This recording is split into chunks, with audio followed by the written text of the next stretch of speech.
The clerk will please call the roll to ascertain the presence of a quorum. All right. Councilor Baker. Councilor Siomo. Councilor Flaherty. Councilor Jackson. Councilor LaMattina. Here. Councilor Linehan. Here. Councilor McCarthy. Here. Councilor Murphy. Present. Councilor O'Malley. Councilor Presley. Councilor Presley. Councilor Wu. Councilor Yancey. And Councilor Zachem. Mr. President, we do have a quorum. I've been informed by the clerk that a quorum is present. I would ask at this time for all councilors and guests to please rise. I will ask Councilor McCarthy to come to the podium to introduce today's clergy. And after the invocation is delivered, I would ask all members and guests to remain standing as we recite the Pledge of Allegiance led by Councilor McCarthy. Councilor McCarthy, you have the floor. Thank you very much, Mr. President. Today I have the honor to introduce Reverend Dr. Jason Conley from the Rosendale Congregational Church, the United Church of Christ. Reverend Donnelly began his service servicing Rosendale Congregational Church in the fall of 2013. So he's a newbie like myself, and he accepted his call to the parish ministry. Reverend Donnelly received a master's degree and divinity degree from Andover Newton Theological School in 2002. He has a PhD in theology from Boston College in 2009, where he also teaches part-time. He has a celebration coming up of this summer. His church is going to be 125 years old and is historically registered. So hopefully everybody can make it to Rosendale sometime this summer when we have a celebration. So without further ado, Reverend Conley.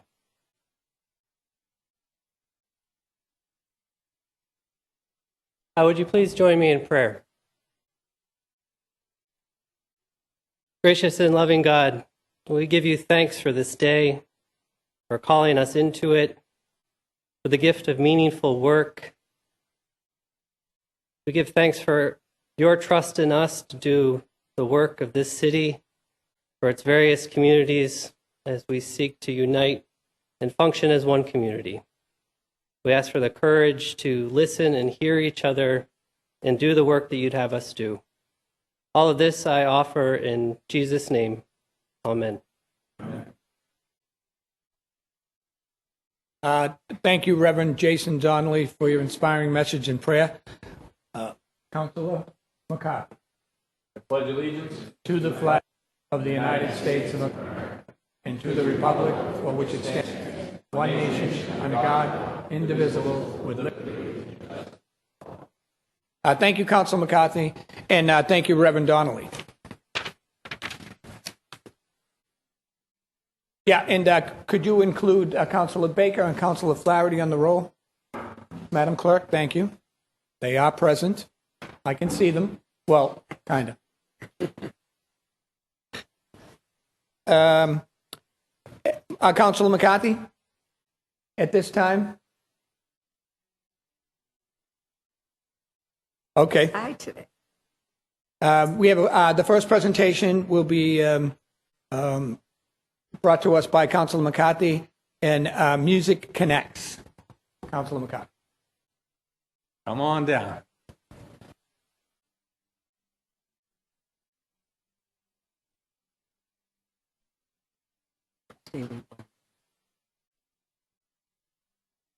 I hope everybody got to enjoy the music in the Curly Room before. We had some. They were actually taking some requests. There we go. They were taking some requests. A couple of people were printing up sheets of music and handing them over, and they were playing. So it was a really good time. I just want to introduce Betsy Hinkle. She's the founder and the director of Music Connects, a small nonprofit. They have offices in Rosendale. Music education and performance residencies at the Chittick Elementary School, which is in Mattapan, and the Sumner Elementary School, which is in Rosendale. They're in their 8th year, providing over 80 Boston children and families with free and low-cost, intensive, and complete music education. Music Connects is a nonprofit organization created to establish and support educational and artistic residencies in the greater Boston area based on chamber music, with the common goal of Music Connects is community bringing people together from various backgrounds. So I could read this whole thing, but I think the better person to do it would be my friend Betsy Hinkle, who's the director of Music Connect. Thank you so much, Councillor McCarthy. I guess I can just stand like this. We're so happy to be here, and we had a great time performing earlier today. We just want you to know that the name of our group is the Boston Public Quartet, but that means that we are Boston's neighborhood string quartet. We consider ourselves to be in residence in the neighborhoods of Boston. We want you to see us as a resource for Boston. We are available for hire, of course, but we're also available to perform pro bono at different events that, in the city, throughout the neighborhoods. It helps spread the word of what we're doing. And the more we grow, the more kids we can serve. So let's see, as you said, we serve about 80 kids.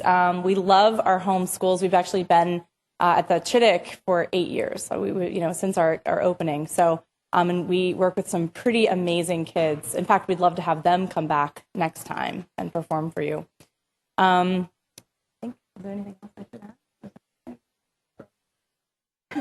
Yeah, we're working on the Olympic thing. That'll be, for a couple years down the road, but hopefully we'll do it justice. Thank you.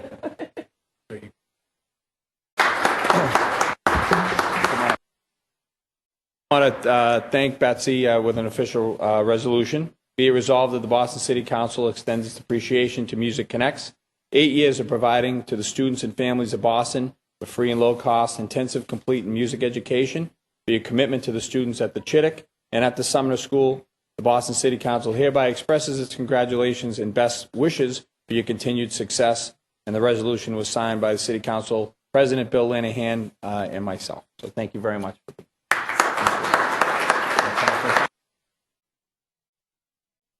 Come on up for the group.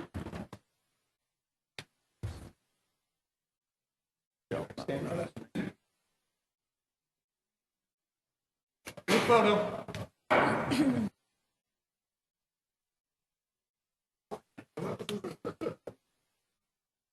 Our new pal at this time.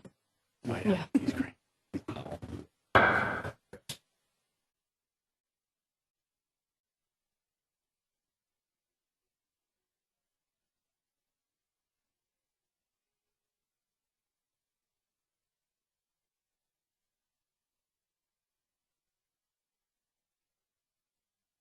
All right, great. Thank you. Thank you, everyone. Thank you. Good to see you.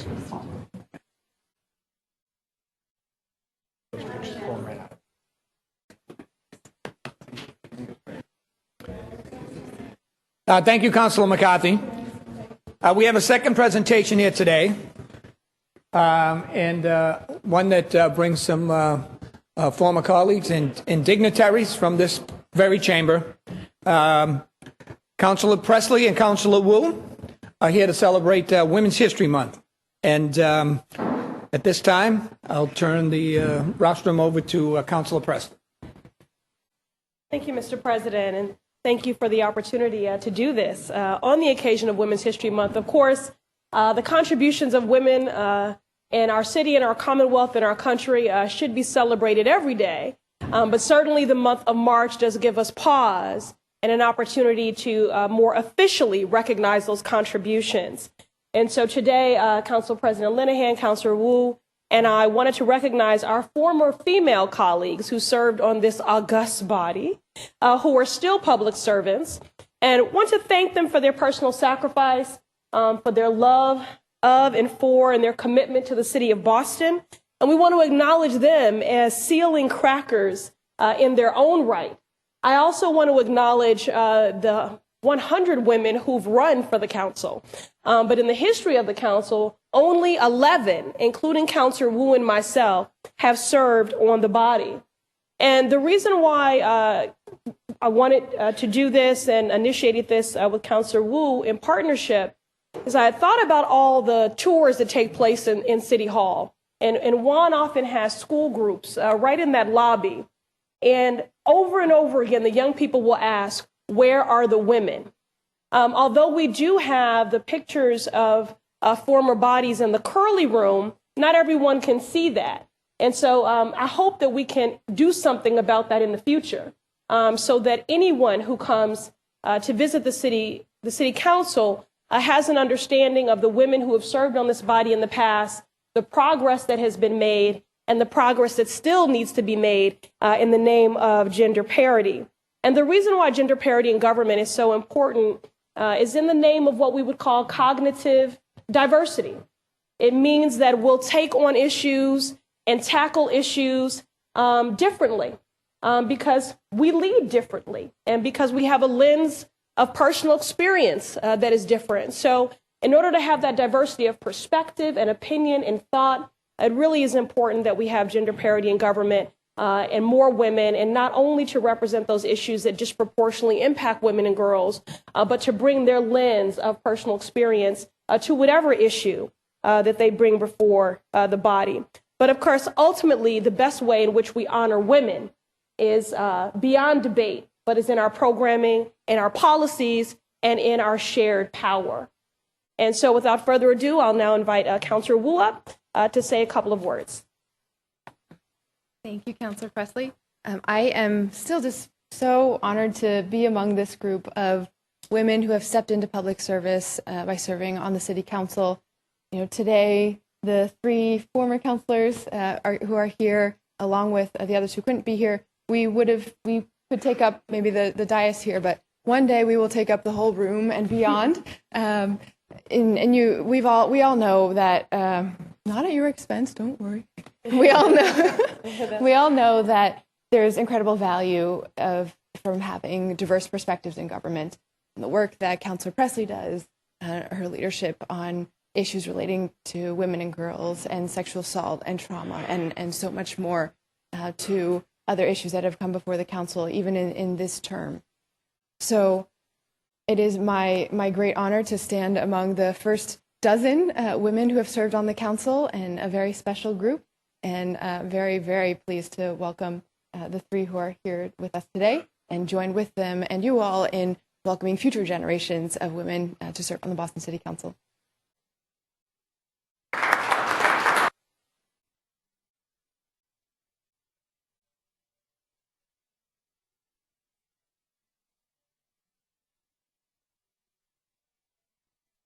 All right. And if you look at our screens, and I do want to thank my staff, in particular, Sam, for the research that he did in developing these slides. They'll be running throughout the council meetings, so I hope you'll take the time to read them and learn about your former members of the council. I did just want to read the names of every woman that has served on the body. Mildred Harris, from 1937 to 1939. Catherine Craven, from 1964 to 1967. Louise Day Hicks, 1969 to 71, 1974 to 77. Rosemary Sansone, from 1978 to 1981.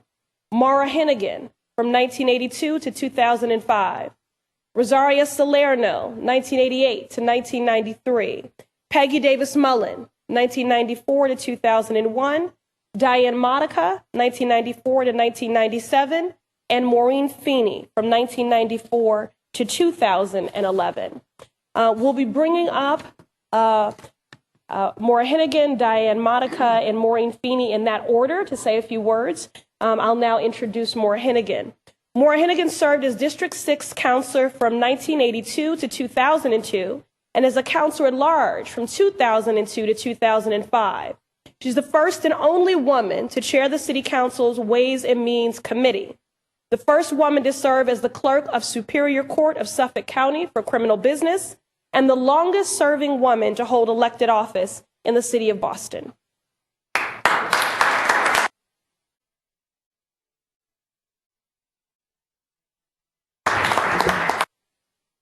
Thank you, Ayanna, Councillor Wu. It is an honor to be here, and really thank you to all the councillors who are providing the women of Boston who served in this capacity, who are honored to serve in this capacity, to recognize us here today. From a historical perspective, I do have to make a correction, if I may. My first 2 years actually on the council, and probably a lot of people don't realize this because it was quite a long time ago, I actually served as an at-large counselor under the former 9-member at-large counselor. Sat right there. Ray Flynn sat next to me actually as a city councilor. So even though he went on 2 years later to be the mayor of the city, he actually served as an at-large counselor, as did Councilor Mike McCormick, Terry McDermott, and Bruce Bowling, who was going to be honored in April posthumously with that wonderful building. But most importantly, I really want to thank the residents of the city of Boston who were so good to bestow their trust in me back in 1982 through 2005, having served 24 years on this body. It was my distinct pleasure to serve among you, Councilor Flaherty, Councilor Murphy, Councilor Yancey, former colleagues, but also I see present colleagues here, not only the women of the council, who I am so honored to join in the ranks, the first 2 women of color to break the color barrier on the city council, and hopefully there will be many, many more going forward. But what is really important is the work that we have done, whether it is the child care facility that now is in City Hall, whether it's the mammography van that Councilor Feeney, Councilor Modica, Councilor Davis Mullen, and I all work together to travel the city of Boston, helping low-income women get the kind of health services they need. The Comparable Worth Commission, which actually evaluated every job in the city for women and men to make sure that women's work is valued. At that time, it was only 51 cents on the dollar, and thank goodness we've made progress, but we're not still there. So many, many things, but we're only able to do it with the help of our colleagues on the body, women and men working together. So thank you to all for honoring us today. Thank you to the residents of the city for bestowing this honor on me, and I look forward to many women in the future serving in this capacity. Thank you.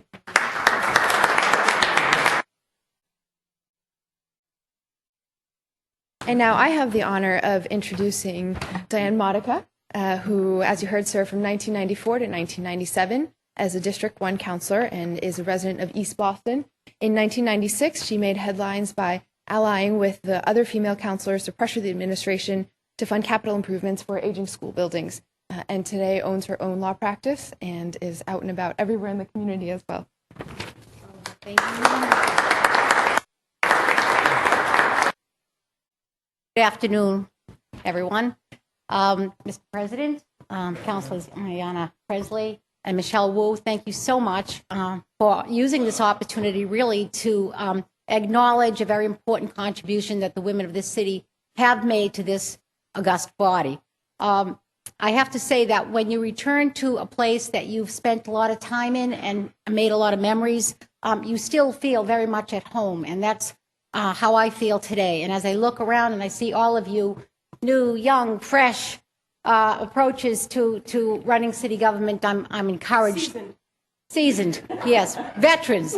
I'm encouraged by the enthusiasm and the dedication that I see all the time, because as many of you know, and I know each and every one of you in one way or another, I do practice at City Hall, so I'm frequently here. And of course, my wonderful friend and City Councilor Sela Martina is someone who I admire very much, to the point where I now chair his committee, so go figure. You know, but it's a pleasure to do so, and he's done a great job representing East Boston. I do have to say that, when the 4 women were elected to the Boston City Council, it really created quite a stir in the city. Plus, we were able to unite with our other councilors to elect or appoint Rosario Salerno as the clerk of the City Council. So all in all, it was a very impressive, I think, time for women in this city. The other thing is that we were a critical mass. I mean, there were 4 of us. All we really needed were 3 more to get what we wanted, and not that the rest of the council didn't, certainly have very, very, good goals in terms of their district as well as the whole city. But there were times when it really did take the experience of being a woman, taking care of family, whether it was children or elderly parents, to bring a new perspective to the body. And not that you guys aren't out there for your moms. and your dads, but it really was something that we were very passionate about. So it resulted in a lot of legislation, I think, and a lot of budget building that really addressed the needs of women and children in the city of Boston. When you look at the presentation that's been done by the councilors and certainly their staff, it was a wonderful job. And I have to say, when you look at the visible and vocal voices of the women of the past, you can understand how important it is and continues to be to have both genders represented on the Boston City Council. And while their records are impressive, the numbers, not so much. So I guess that really begs the questions, two questions for me. How come and why not? And certainly, you know, we all have our own answers to those questions, but I think for many of you who sit here who have daughters, and I know of at least one whose daughter just, ran a very successful campaign in East Boston, there remains a great gap in terms of women who feel that their voices are being heard, that they have access to the political process, and that, you know, their opportunities are presented to them to actually be part of it. So I would encourage this body, as well as you as individuals, as fathers, as uncles, as brothers, to really address that issue, because as I think it was Kirsten Hildebrand I was listening to recently, who said that whether it's in the home or in the greater universe, when you put men and women together around a table, you come up with better decisions, as long as they're having a productive conversation. But I'll just end on a funny note, and that is that I used to sit next to Dapper O'Neill most of the time I was here. That alone was worth the price of admission. And a meeting didn't go by that there wasn't something that he had to say about, about us, the women. He always thought we were up to no good.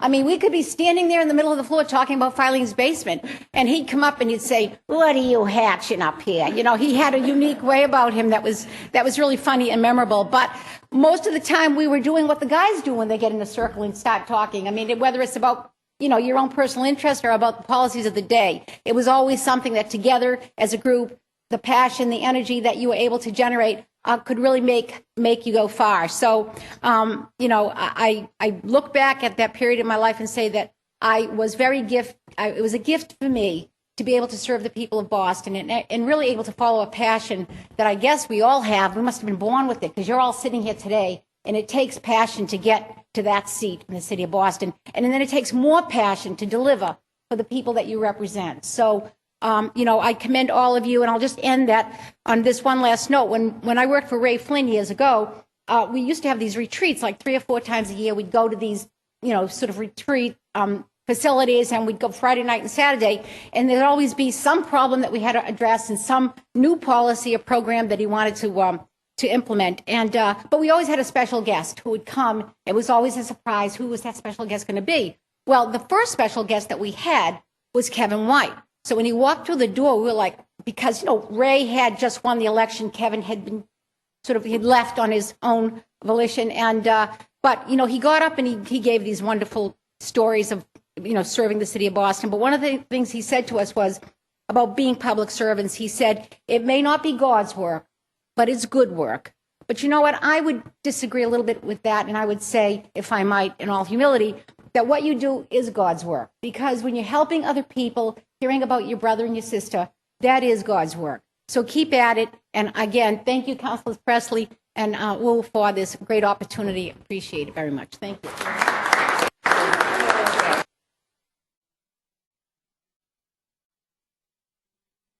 And now I have the honor of introducing my former counselor, Maureen Feeney, who served from 1994 to 2011, first woman to ever represent Dorchester as a district counselor. She served as council president from 2007 to 2008. She championed initiatives focused on community health, such as mobile screenings for breast and prostate cancer, supporting victims of human trafficking, and the creation of a meals program for the Long Island shelter, and became our beloved and hardworking city clerk in December 2011, Maureen Feeney.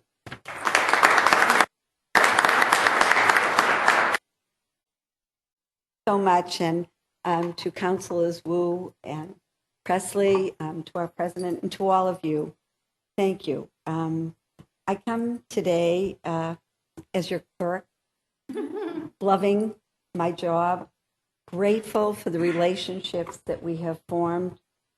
I was 45 years old when I ran for office. Never in my life did I ever think I would run for office. But from the time I can remember, my parents loved politics and always had me at some event or some campaign headquarters doing something. But for me, what is most important is that I grew up in a house with 5 brothers. And I was like, okay, Maureen, get your brother a glass of milk, or it's that Irish thing, take care of the boys. And it was wonderful. And I loved growing up in such a warm and loving family. And when I married and had children, I wanted to give back. I wanted to be more like my mother, who never did it on a grand stage, but who every day was caring for her neighbors, doing things for others, taking care of people who were sick. And she had 7 children, but she always found time to be more than she was.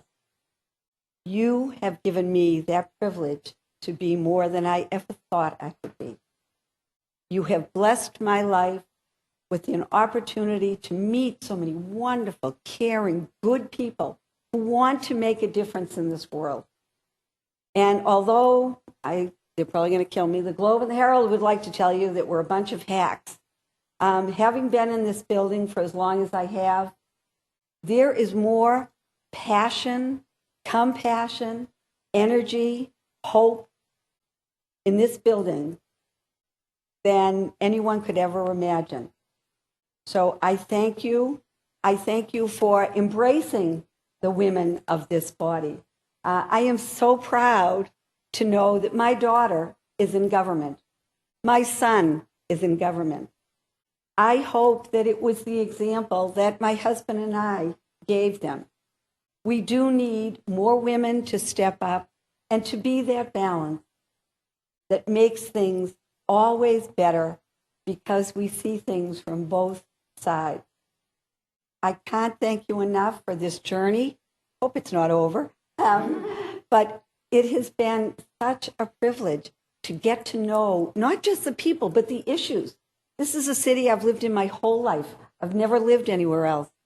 I don't want to live anywhere else because Boston is my home. And I not only want to raise my children, my grandchildren, hopefully, but also I want to continue to see this be the vibrant city that keeps us all here, that gives us a reason to get up every day.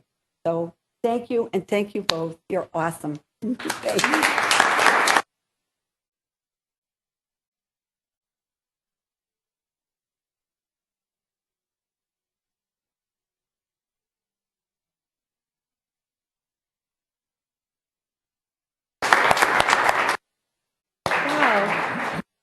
So I know we've run a little over, but I thank everyone and our president for his indulgence in recognizing the importance of this, stirring, emotional, thoughtful, inspiring words.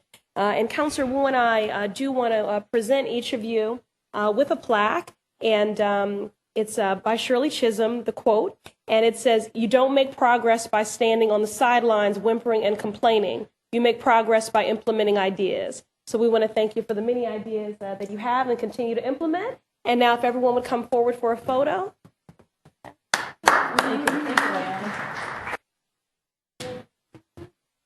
Move up, ladies. Come on.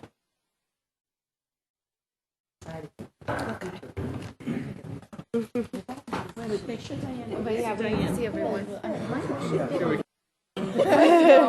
Josh, I think you should be standing next to me. Been there, done it. Oh, Michelle. Can you see her, Michelle? Can you see her? Okay.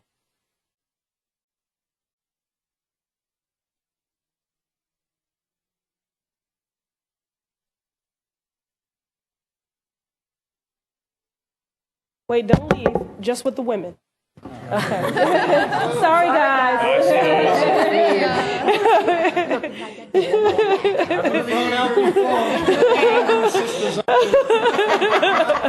Grab that gavel. Okay, yes.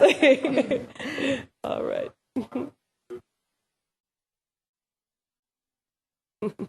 Billy will be like, what are you doing?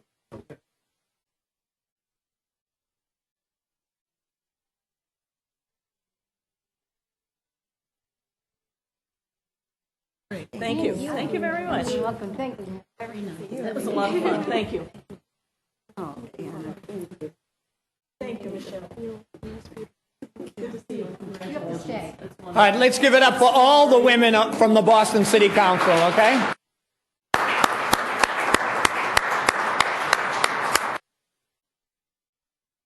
Thank you to Councilor Presley and Councilor Wu. That was not only a lovely presentation, but a significant, important one. So thank you for that. We are off to orders of business. If there are, Councilor Yancey's in the room, Madam Clerk, could you please mark him absent? Present. Sorry. At least I recognized you, Charles. All right. If there are no corrections to be made, the minutes of last meeting will stand approved. Seeing, hearing no objections, the minutes are so approved. Madam Clerk, communications from His Honor the Mayor, please. Docket number 0550, message and order approving an appropriation of $1,700,000 for the purpose of paying costs of a feasibility study and schematic design work associated with the renovation or new construction of a facility for the Josiah Quincy Upper School. Upon completion of the feasibility study, the City of Boston may be eligible for a grant from the Massachusetts School Building Authority, said amount to be expended under the direction of the Public Facilities Department of the Boston Public Schools. Docket 0550 will be assigned to the Committee on Ways and Means. Docket number 0551, message and order approving an appropriation of $1,700,000 for the purpose of paying costs of a feasibility study and schematic design work associated with the renovation of new construction of a facility for the Boston Arts Academy. Upon completion of the feasibility study, the City of Boston may be eligible for a grant from the Massachusetts School Building Authority, said amount to be expended under the direction of the Public Facilities Department on behalf of the Boston Public Schools. Docket 0551 will be assigned to the Committee on Ways and Means.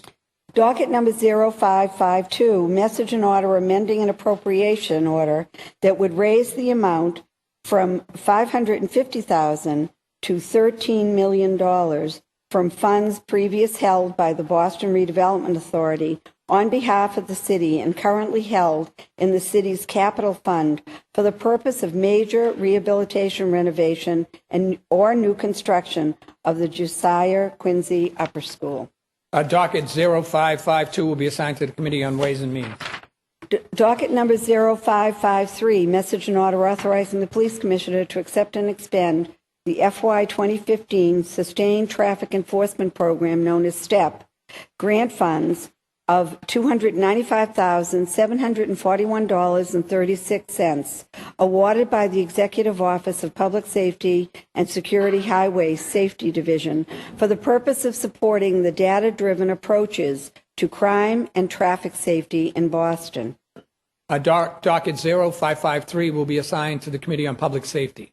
Docket number 0554, message and order authorizing the City of Boston to accept and expend funds of $165,000 from contributions received from individuals, organizations, local and private businesses for the purpose of funding the English for New Bostonian Initiative for Childhood Arrivals, known as DACA, and Deferred Action for Parental Accountability, DAPA, community project, and other crucial programs that enable New Bostonians to play an active role in the economic, civic, and public understanding of the contributions of immigrants to full participants in Boston. Docket 0554 will be assigned to the Committee on City Neighborhood Services and Veterans Affairs. Docket number 0555, message and order authorizing the Office of Neighborhood Services to accept and expend a grant of $30,000 from the Cities of Service Coalition to support the AmeriCorps Vista Love Your Block grant program. Docket 055 will be assigned to the Committee on City and Neighborhood. Councilor McCarthy, You have the floor. Thank you very much, Mr. President. Docket number 0555. Boston's among 7 cities who received a grant of $30,000. This will be used to strengthen best practices of health and safety in low-income areas. I respectfully request that 0555 be suspended and passed. Councilor McCarthy moves suspension of the rules and passage of docket 0555. All those in favor say aye. Aye. All those opposed, nay. The ayes have it. Docket 055 has passed. Madam Clerk, reports of public officers and others, please. Would you like me to read from 0556 through 0560. Thank you, Mr. President. Docket number 0556. Notices received from the mayor of the appointment of Darlene Lombos as a member of the Living Wage Advisory Committee for a term expiring March 16, 2018. Docket number 0557. Notices received from the mayor of the appointment of Father James A. Flavin, Jr. as a member of the Living Wage Advisory Committee for a term expiring March 16, 2018. Docket number 0558. Notices received from the mayor of the appointment of Catherine Bellegarde as a member of the Living Wage Advisory Committee for a term expiring March 16, 2018. Docket number 0559. Notices received from the mayor of the appointment of Daniel McCole as a member of the Boston Cultural Council for a term expiring October 1st, 2018. And docket number 0560. Notices received from the mayor of the appointment of Matt MacArthur as a member of the Boston Cultural Council for a term expiring October 1st, 2018. Docket 0556 through 0560 will be placed on file. Now, Madam Clerk, matters recently heard for possible actions, please. Docket number 0375, order for hearing regarding the installation of identifying flags on Boston fire hydrants. Chair recognizes the Chair of the Committee on City, Neighborhood Services, and Veterans Affairs, Councilor McCarthy, on docket 0375. Thank you very much. Very great conversation with Commissioner Finn from the Boston Fire Department, Henry Vitale from Boston Water and Sewer. At this time, there's still some more research to be done on exactly how to create a program regarding flags on Boston fire hydrants, so I'd like to leave that in committee, please. Okay. The docket 0375 will remain in the Committee on City, Neighborhood Services, and Veterans Affairs. Docket number 0351, order for hearing regarding language access policies in the City of Boston. Chair recognizes the Chair of the Committee on City and Neighborhood Services and Veterans Affairs, Councilor McCarthy, on docket 0351. Thank you very much, Mr. President. We've had several working sessions, and Councilor Wu was the main sponsor, so I'd like to turn it over to Councilor Wu. She's not here. So, would you like to say more? I will say more, yes. Now, we've had several working sessions, and I know that it's Councilor Wu's wish to leave that in committee as we continue to work towards our goal of language access policy for the entire city. Thank you, Councilor McCarthy. Docket 0351 will remain in the Committee on City, Neighborhood Services, and Veterans Affairs. Docket number 0273, order for hearing to discuss increasing the student representatives on the Boston School Committee, allowing 2 student representatives full voting rights. Chair recognizes the Chair of the Committee on Education, Councilor Jackson, on docket 0273. Thank you very much, Mr. President. We had a very good hearing that really looked at the current makeup of the Boston School Committee. Currently, there is 1 student that is on the Boston School Committee, and that young person is actually not allowed to vote. Ironically, the individual who's on the school committee right now is actually 18 years of age. And so he is an adult and could actually serve as a regular school committee member. If he was not in that role. We had BSAC here, and we had many counselors here. And as Councilor Murphy did note, the school committees are, their statute is based on a state statute. So for us to move forward, we would have to go forward with a special law, which is I think what we should be doing. We are going to move forward with that, and just really excited because this, I think, is also bringing government closer to people.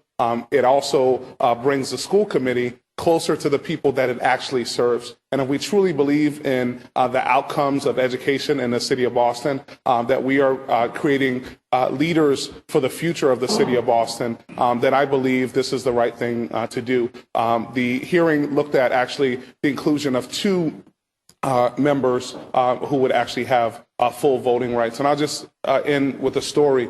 Ayo, who is the young man who is on the school committee, he's actually served there for 2 years. And he had a third grader come up to him at a meeting and just really excited about how do you get up there? I want to do that someday.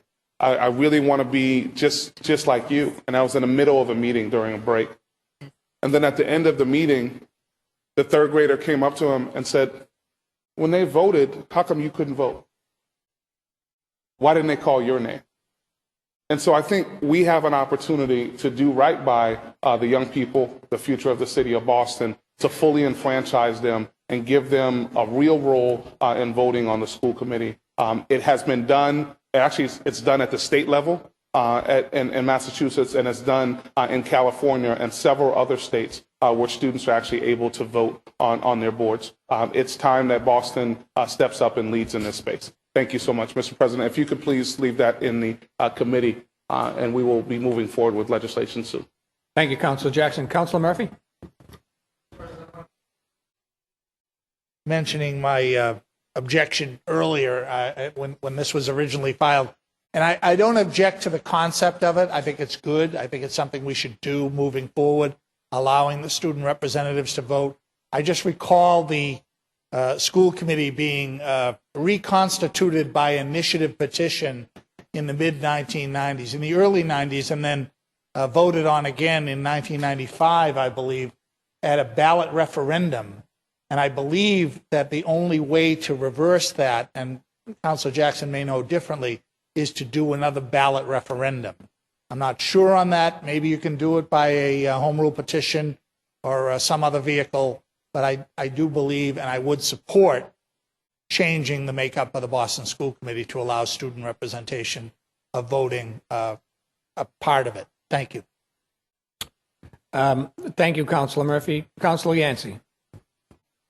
Thank you very much, Mr. President. I wasn't able to attend that hearing, but I commend Councilor Jackson for offering it and for hosting that hearing.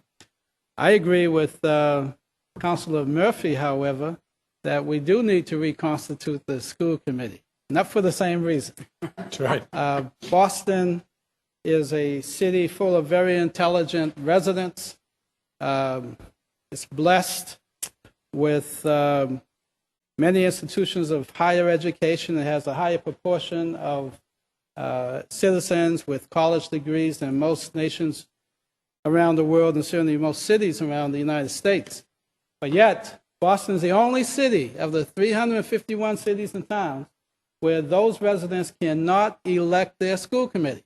So yes, while I agree that a student or two should have a vote on the school committee, I think the residents of Boston deserve to have a vote for an elected school committee. And I know that many years ago, the residents consciously gave up that right through a referendum.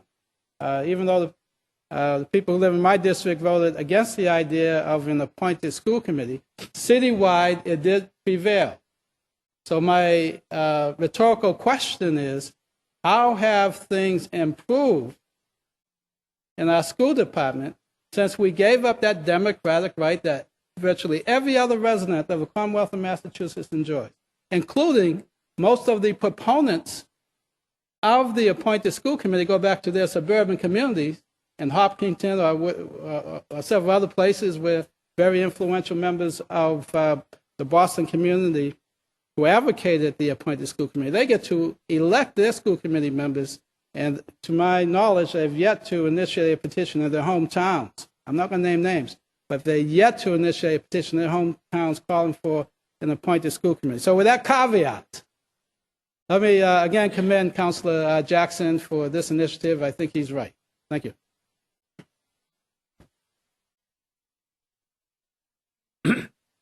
Thank you, Councilor Yancey. That matter 0273 will remain in the Committee on Education. Docket 0171. Madam Clerk?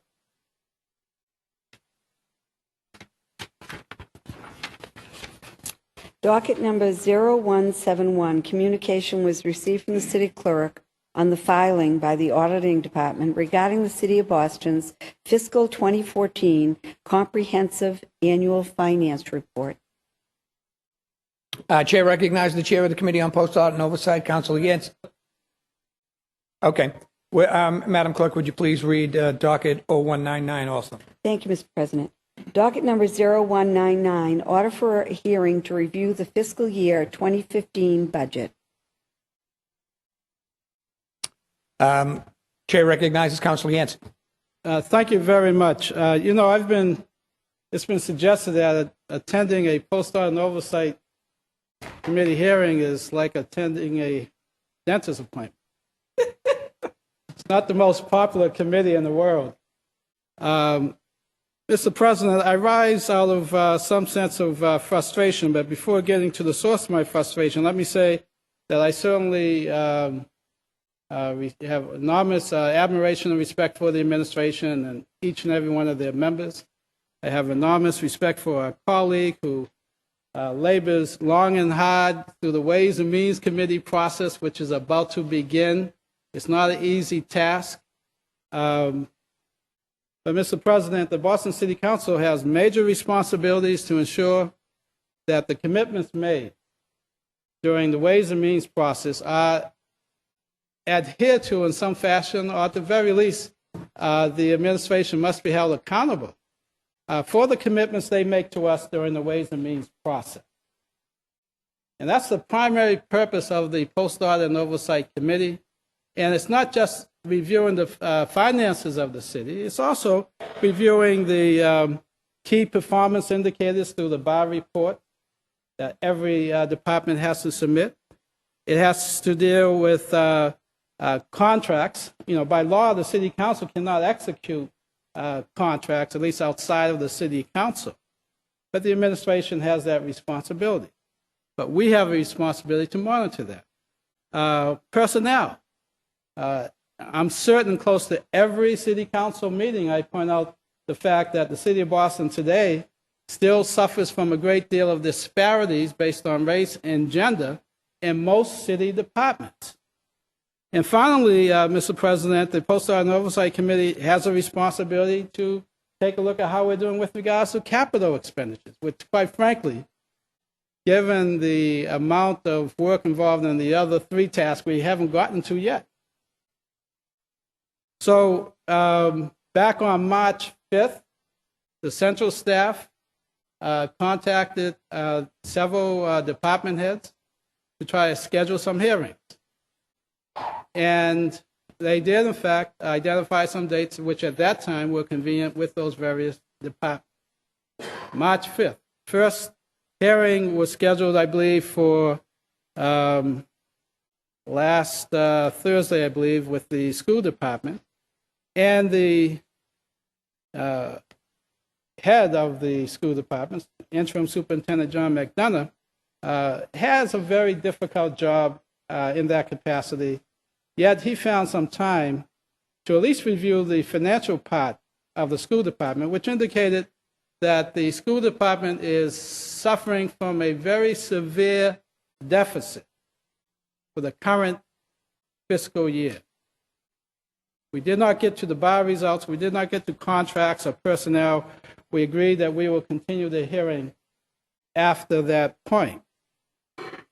But unfortunately, Mr. President, the hearing that was scheduled for the fire department, which was scheduled for yesterday, we were told that the administration will not participate.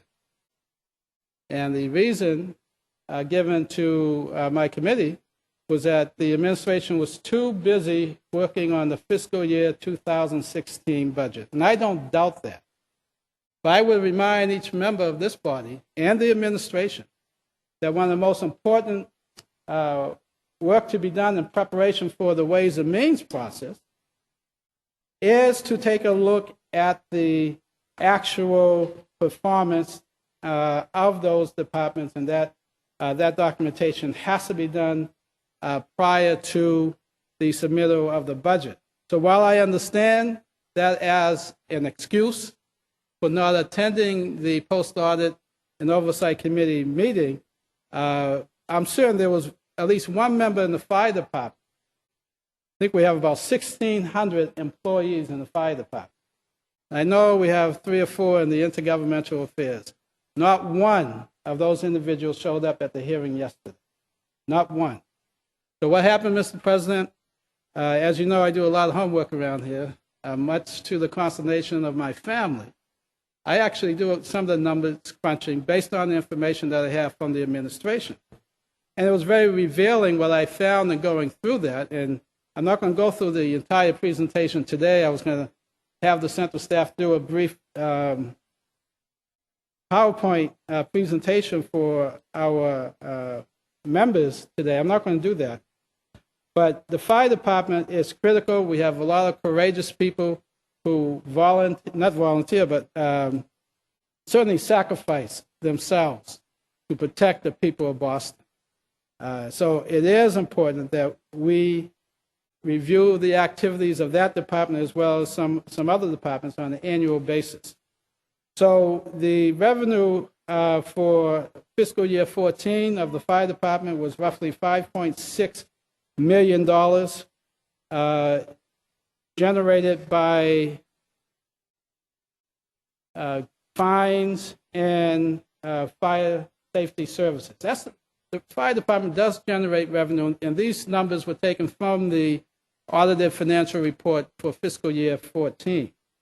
The expenditures for the fire department was $200,878,000. That is in excess of what was appropriated, and they actually had a deficit, again, based on the audited financial report, of $508,000. In the scheme of things, that's a relatively small deficit. But we spent most of the time yesterday just reviewing what happened in the fiscal year, the current fiscal year. And we have information on the first 6 months of fiscal year 15 for the fire department, and it reveals something very interesting. We budgeted, the budget that we approved, and I voted for the fire department's budget, was $204,615,000. Expended to date is $99 million, which leaves a potential surplus in the fire department of more than $4.7 million. Now, I don't expect that I'll be standing here at the end of the current fiscal year and can report that the fire department indeed had a surplus of $4.7 million. That's not going to happen. I say that almost categorically. But unfortunately, that one member of the administration was there to explain whether there's been a delay in payment, whether some other expenses hadn't kicked in. Based on the first 6 months of performance, however, that will be expected, a $4.7 million surplus.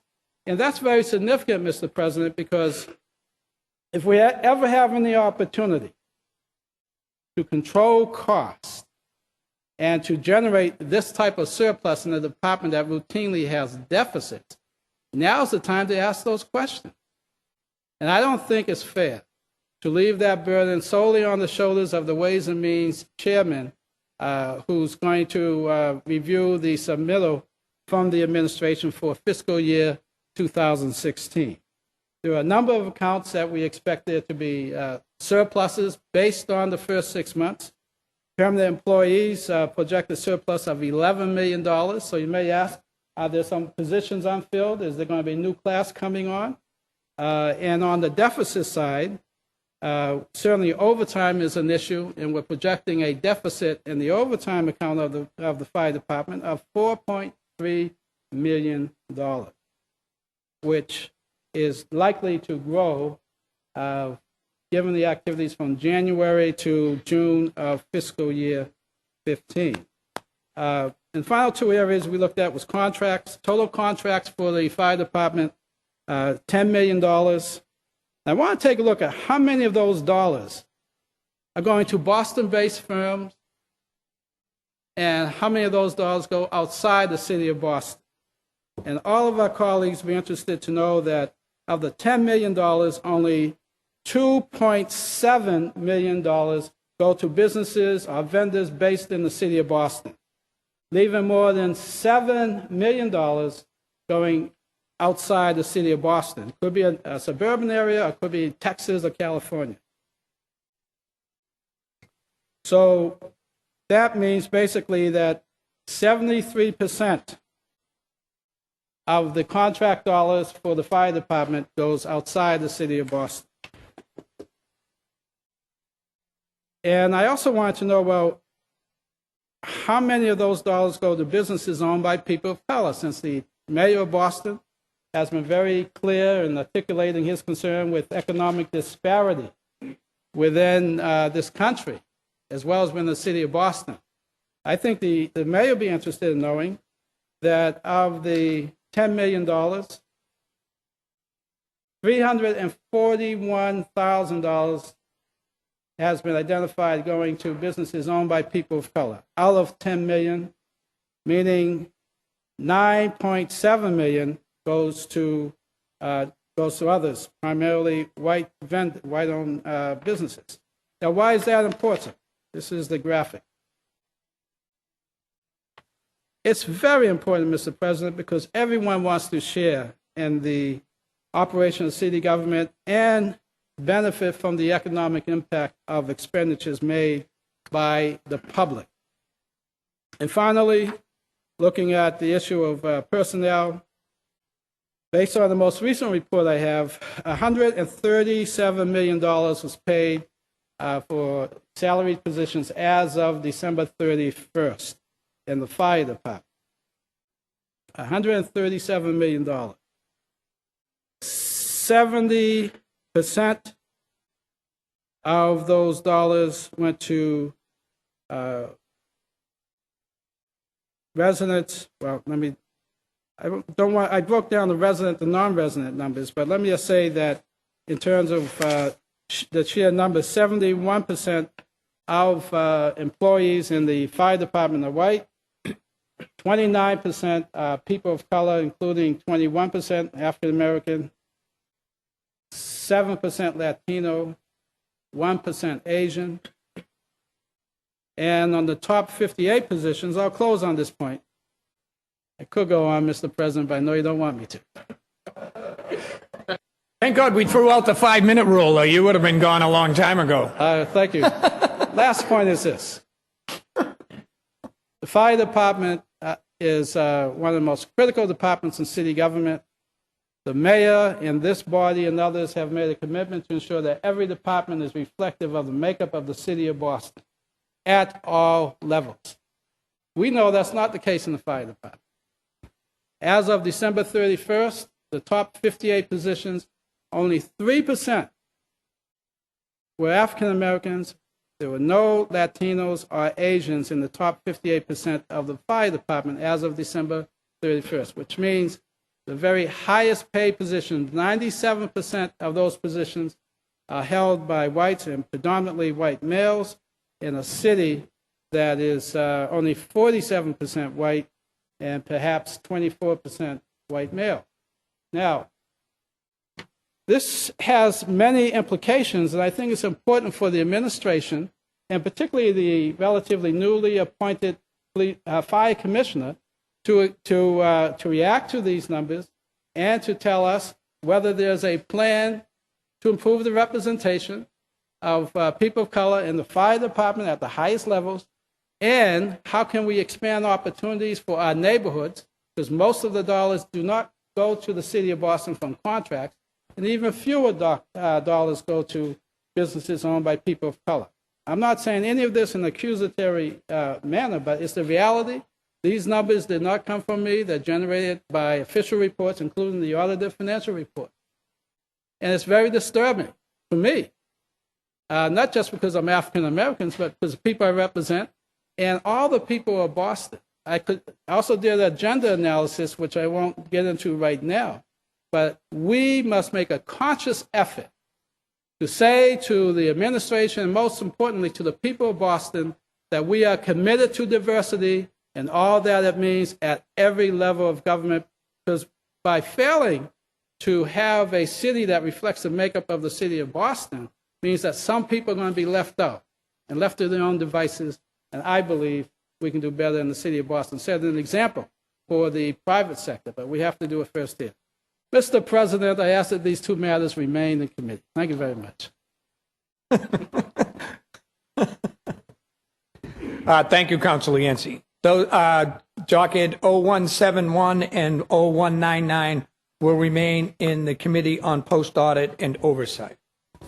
Docket number 0340, message and order authorizing the City of Boston to accept and expend a capital contribution in an amount not to exceed $1,280,000 from the Boston Redevelopment Authority in support of Connect Historic Boston initiative. This capital grant contribution is being awarded to the City of Boston through the Public Works Department in the capacity of development mitigation funds, which will be used to assist with the reconstruction of Causeway Street in Boston as part of the Connect Historic Boston initiative. Chair recognizes the Chair of the Committee on Ways and Means, Councilor Siomo, on docket 0340. Thank you, Mr. President. Docket 0340 was reviewed yesterday through the Committee on Ways and Means, and it's a grant from the Boston Redevelopment Authority to the Department of Public Works in the amount of $1,280,000 to make infrastructure improvements to Causeway Street as part of the Connect Historic Boston initiative. The Connect Historic Boston initiative is an initiative between the National Park Service and the Boston Transportation Department to make walking, biking, and taking the T to National Park Service sites and other destinations in downtown Boston easier and fun. The initiative will focus on 4 locations in the city of Boston, one of which is Causeway Street. The other 3 locations are the Blackstone Block Historic District, Joyce Street, where the African Meeting House is located, and Constitution Road in Charlestown. The money will go toward adding a bike lane to Causeway Street, as well as making sidewalks, streets more ADA accessible by installing new ramps, updated pedestrian traffic signals, and crosswalks. The entire project will cost an estimated $23 million, with the total available funding for the initiative a little over $24 million. The available funding is from 3 sources. A Federal Highway Administration Tiger grant in the amount of $15,500,000, the City of Boston in the amount of up to $7.5 million, and this grant from the BRA, which was mitigation funds held in escrow from the Blackstone Block project. The City of Boston applied for the Tiger grant from the Federal Highway Administration and was one of 50 cities out of 650 applicants to receive the grant. The initiative will make navigating the city's valuable historic locations easier and more enjoyable for pedestrians. I recommend passage of docket 0340. Thank you. Councilor Siomo moves acceptance of the committee report and passage of docket 0340. All those in favor say aye. Aye. All opposed, nay. The ayes have it. Docket 0340 has passed. Madam Clerk, motions, orders, and resolutions, please. Docket number 0561, Councilor Jackson offered the following order for hearing to discuss how integration of social impact bonds affect the state's procurement system and service delivery. Chair recognizes Councilor Jackson on docket 0561.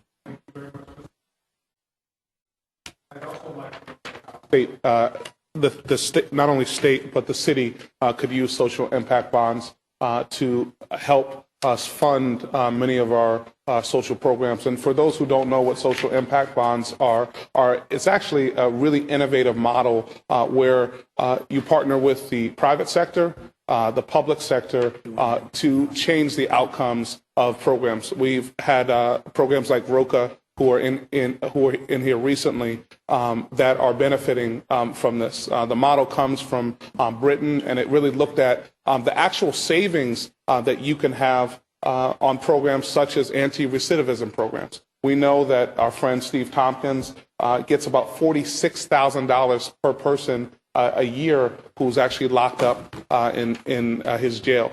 If we could get folks to the 3-year mark, which is an interesting mark around anti-recidivism, if you don't reoffend in the first 3 years, your chances of offending go down to someone who've never ever offended before.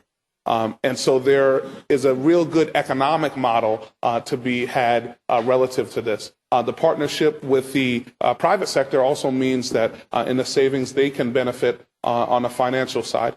So there is a lot of innovation to be had relative to social impact bonds. And as an innovative city, a city that leads in many areas, we should be looking at innovations in finance and ways to actually make more with the less that we have on an annual basis relative to funding. So I'm really excited about having a hearing on this program and look forward to someday our city being able to issue bonds such as this. Thank you very much.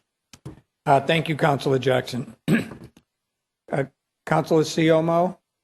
I'd like to sign Could you please add Councilor Siomo's name to that? Councilor Martinez? Councilor Presley, Councilor Wu, and Councilor Yancey. Docket 0561 is assigned to the Committee on Healthy Women, Families, and Communities. Docket number 0562, Councilor Yancey offered the following order for hearing regarding the emergency impact of closing Long Island Shelter substance abuse programs. Do you want me to read both of those together? Yeah, sure. And docket number 0563, Councilor Yancey offered the following order for hearing regarding the emergency impact of closing Long Island on Boston's homeless community. Chair recognizes Councilor Yancey on docket 0562 and 0563. Mr. President, this is a very timely issue given that yesterday we saw sections of the Long Island Bridge be demolished and collapse into the Boston Harbor. Mr. President, this issue that virtually every member of this body is aware of and concerned about. I want to thank Michael Kane for working with my staff to develop both of these hearing orders. We can never forget those in our city who are suffering from drug addiction and those who don't have a roof over their heads. The closing of the Long Island shelter has exacerbated an already disastrous situation for far too many families. So I'm asking that we hold expeditious hearings on both of these dockets. One deals with substance abuse and the other deals with homelessness, so that we can put our heads together and perhaps come up with some more effective solutions than what we have to date. We live in a city where people are very, very compassionate and concerned about the least of these.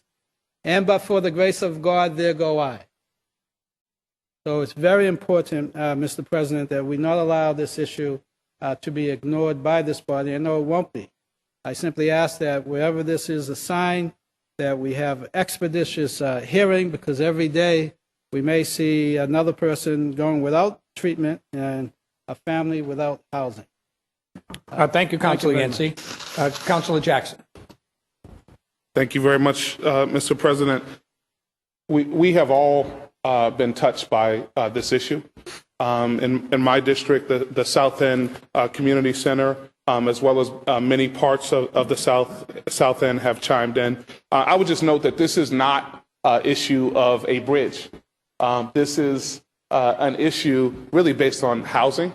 And what we need to begin to think of is if we're going to spend $100 million to build a new bridge, how about spending $100 million to build housing so we can actually solve the problem rather than dealing with the underlying issue of the bridge?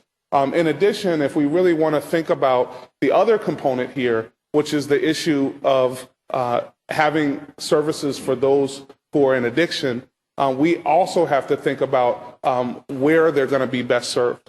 And I would note, I used to have Newmarket and redistricting, it shifted over to Councilor Baker. That's a difficult area relative to the number and actually concentration of folks who are using in that area, and also relative to the number of methadone clinics that we have. A huge, and actually, Council President, you've been there with me as we've had conversations about the difficulty there. We have to be very thoughtful about how we not only provide the services in a facility, but we really provide a way out for folks who actually need addiction services. And we also have to think about in our city the number of beds, because when Long Island went down, that took offline most of the beds that we actually have in the city of Boston. And the one last point is we have folks who've worked with us, like Victory Programs, to do this work who are on the brink of bankruptcy based on that closure. They took out a loan to do what they do out there. And they partnered with us to help some of the most vulnerable people in our population.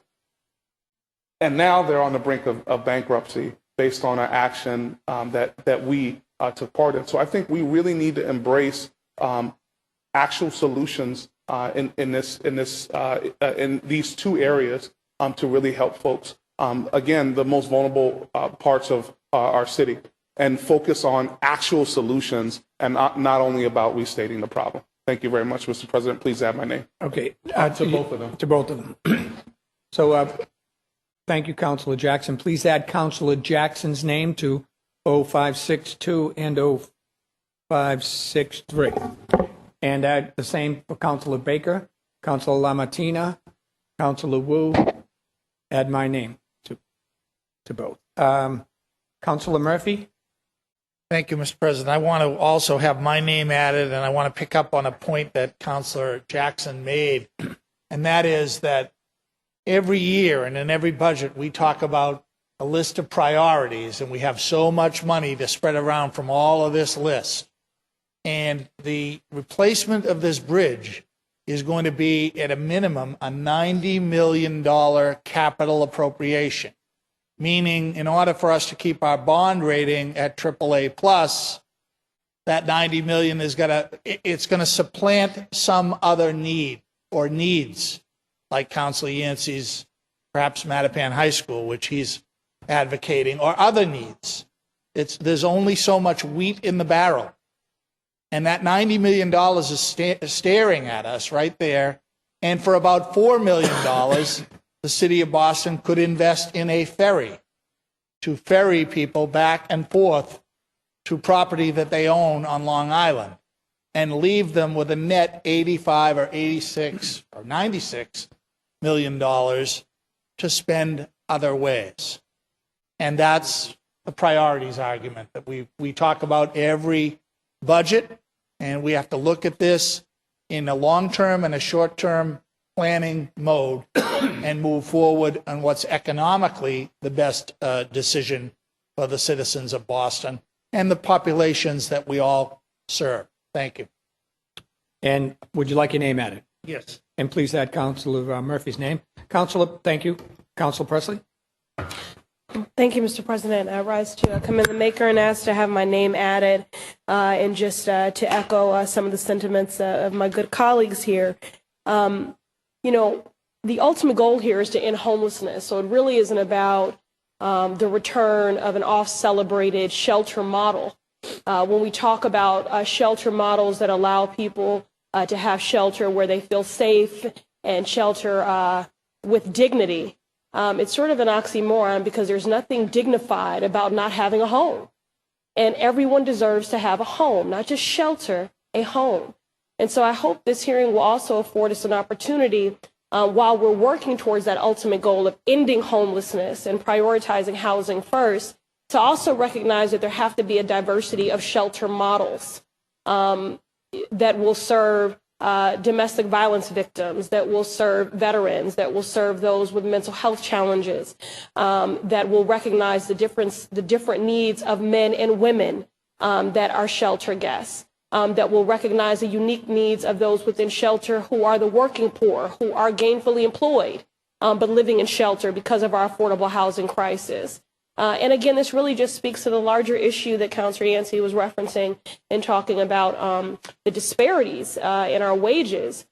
We know that the increase in those battling addiction and the increase in family homelessness in particular has everything to do with our growing wealth inequality. And so all these matters are interrelated and overlaid and connected. And so I commend the maker and I ask to have my name added.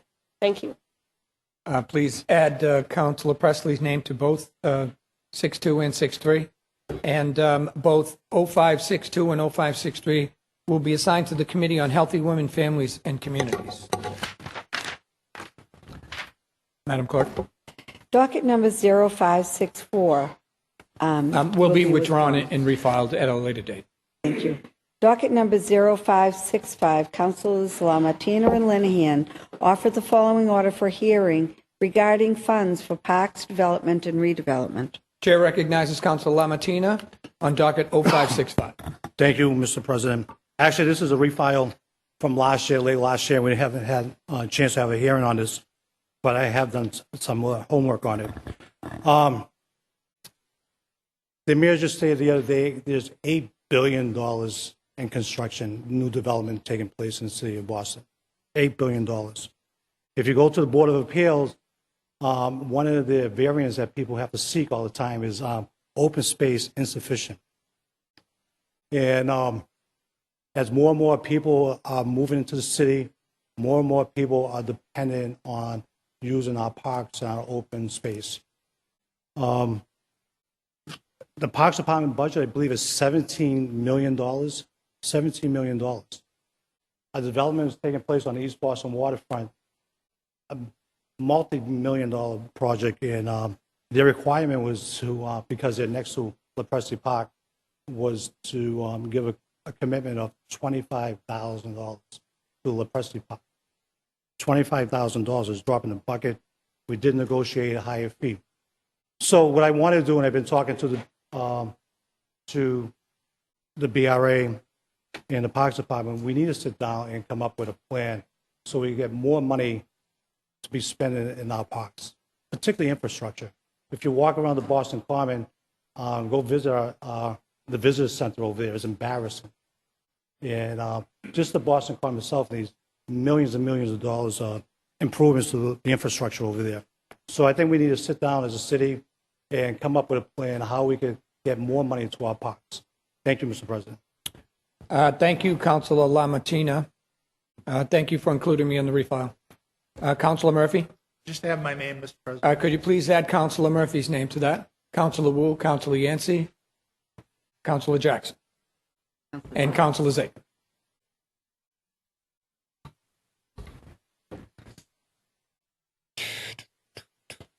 Docket numbers, oh, you haven't assigned it. I'm sorry. Excuse me? Sorry, you haven't assigned it. Oh, yeah, docket 0565 is assigned to the Committee on City, Neighborhood Services, and Veterans Affairs. Thank you, Madam Clerk. Thank you.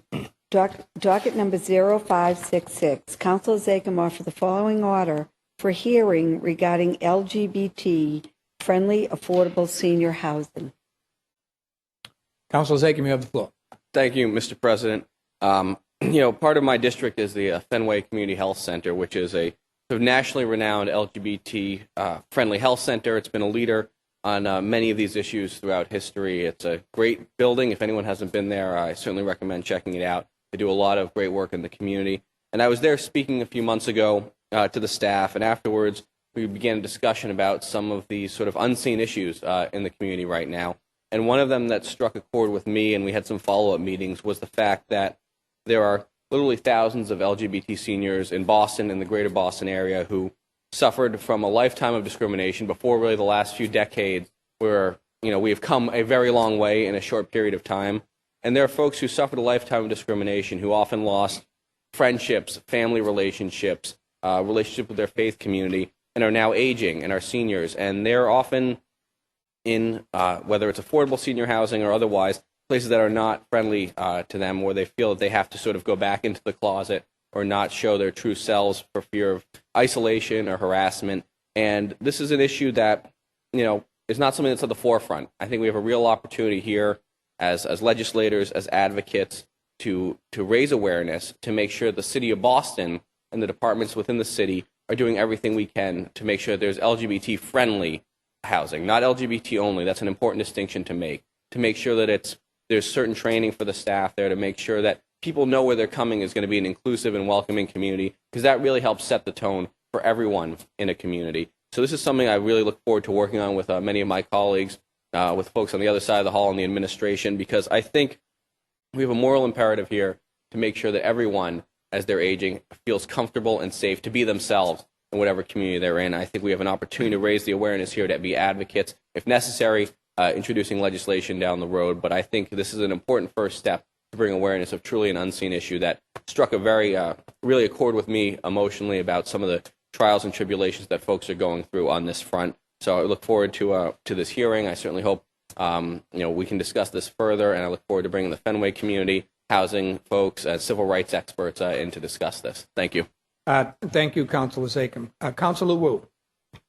Thank you, Mr. President. Just wanted to thank Councilor Zakhem for bringing this forward. It's such an incredible issue, incredibly important issue, and wanted to note that I really appreciate the agencies listed in the hearing order, because it is absolutely something that the city can do, take steps concretely to improve immediately with training, as you mentioned, and looking at processes and policies that for the housing that the city already controls through the Boston Housing Authority and others that we have access to. So looking forward to the hearing, and please add my name. Please add Councilor Wu's name, Councilor Siomo, Councilor Flaherty, Councilor LaMattina, Councilor McCarthy, Councilor Murphy, Councilor Yancey. Please add my name, Councilor Jackson's name, Councilor Presley. Oh, thank you, Mr. President. And once again, Councilor Zakhem, really thoughtful. I'm so glad you put this forward. I wish to have my name added. We know there are so many seniors that are forced, LGBT seniors that are forced to recloset because many of these facilities discriminate or are unfriendly. And so I really appreciate your distinction about not just LGBT exclusive, but LGBT friendly. That is no way to spend your life, and certainly not your twilight years, not being able to be who you are. So thank you for your leadership on this front, and I ask to have my name added. Please add Councilor Presley's name to that particular matter, 0566, and it will be assigned to the Committee on Human and Civil Rights. Docket number 0567, Councilors Wu and McCarthy offer the following ordinance establishing paid parental leave for City of Boston employees. Councilor Wu. Great. Thank you, Mr. President. First, I'd like to make a motion to suspend Rule 12 in order to add Councilor Jackson as a co-sponsor. Is there any objection to that? Okay. Please add Councilor Jackson's name. Great, thank you. I'm so excited and really proud to introduce this ordinance today in partnership with Councilor McCarthy and Councilor Jackson, and after months of collaboration with Mayor Walsh and the administration to offer 6 weeks of paid parental leave to city employees.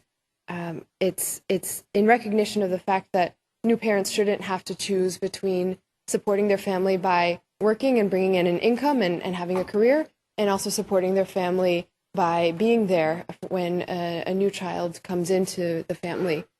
Over the last 3.5 months, I've learned quickly, as I know many of you all have experienced or know close friends and relatives who have experienced, how hard life becomes when you do have a new baby. And there are a million things to balance and juggle and think about, and that stress and anxiety of how do you make life work if you can't afford to take unpaid leave to help the new baby, that starts weighing on your mind as soon as you become pregnant. So obviously there's much need, and I am now at, I think, 14, 15 weeks in, and still learning and struggling. So we wish we could offer more than 6 weeks for sure. And the way that this works structurally is the first 2 weeks are at 100% of your pay, the next 2 at 75%, and the final 2 at 50% of your pay. wanted to do something that the city could substantively offer, but still afford to offer, and especially recognizing that it's very hard to predict how many employees are going to take this up. We don't exactly have a good count of how productive our employees are at home. So this ordinance is meant to set the tone, and we encourage every employer in the city of Boston to join us in offering paid parental leave, because it's such an important issue, particularly impacting women in the workforce and low-wage workers. And again, it's an example of the city of Boston taking leadership in a space where maybe at other levels of government there hopefully will follow soon. Thank you so much. Thank you, Councilor Wu. Councilor McCarthy. Thank you very much, Mr. President. Thank you, Councilor Wu and Councilor Jackson as well. I'm really excited to join with Councilor Wu and Jackson, and I know that Mayor Walsh has said that he's willing and waiting for it to come across the hall. It's just amazing. Today we have 0566 and Councilor Zakim taking care of seniors. We have 0565 taking care of new families.